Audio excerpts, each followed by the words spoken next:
10 years ago, the ages of the members of a joint family of 8 people added up to 231 years.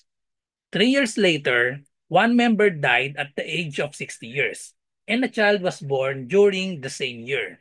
After another 3 years, one more member died again at 60, and a child was born during the same year. What is the current average age of this 8-member joint family? So pause the video and try to answer. Okay, so let's answer this problem. So we have 10 years ago. We will start with 10 years ago. 10 years ago, the ages of the members of a joint family of 8 people added up to 231 years. So we have 8 people. Let the 8 people be A, B, C, D, E, F, G, and H. So 1, 2, 3, 4, 5, 6, 7, 8. The total of the 8 people's age is 231. Okay? And then we have 3 years later. So after 3 years, so plus 3 years, plus 3 years. So after 3 years later, one member died. One member died at the age of 60, and a child was born during the same year. Okay? So that means the total of the years of these 8 people, we will just add three for each member of the family. Since we have 8 members of the family, so we need to add 3 times 8. Okay? Plus 3 times 8. So 3 times 8, that will be 24. Okay? So we have plus 24. So the total now will be plus 24. So the total will be, so this will be 1 plus 4, we have 5. 3 plus 2, we have 5 and 2. So 255. But one member died at 60. So therefore, we need to subtract 60. So 255 minus 60. So this will be 195. So after 3 years, so 10 years ago, and then after 3 years, the total age will be 195. Then after another 3 years. So after another 3 years, so we need to add plus another 3 years. So again, we will add 3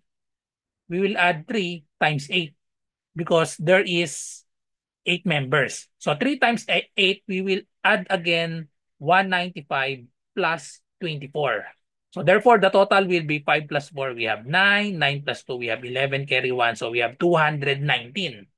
Okay? After another 3 years, one more member died at age 60. And a child was born. So we will subtract again 60. So therefore, the total now is 9 minus 0. We have 9.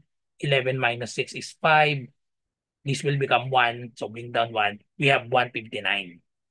So after a total of 6 years from 10 years ago, and then after 6 years, the total age now of the 8 people is 159.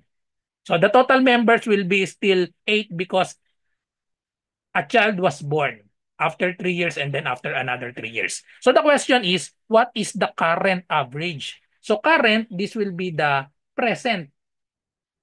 The present from 10 years ago, so we have 3 years, 3 years. So at present, we will add 4 years for every member of the family.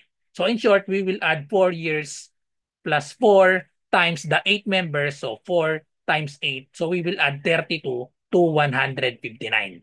So this 159. So 159 plus 32. So 9 plus 2, we have 11. 1 plus 5 plus 3, we have 9. And then bring down 1. So what is the current average? Current average, just divide this by 8. Okay, so let's divide 191 divided by 8.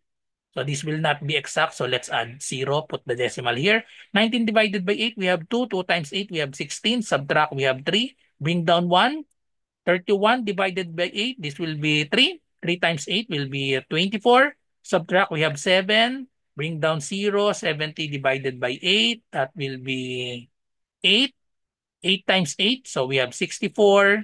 Subtract this, We have 6, bring down 0, 60 divided by 8. So that will be 7, 7 times 8.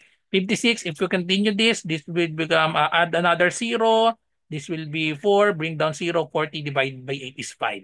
If we round up 23.875, so the next number after the decimal point is 8. So we add 1 to 3. Therefore, the correct answer is letter D, 24 years. That's all. So thank you for watching. I hope you learned something from this video. So see you on my next math tutorial about civil service exam, college entrance test, and the like. Bye-bye and God bless. Good luck sa lahat na nagre-review.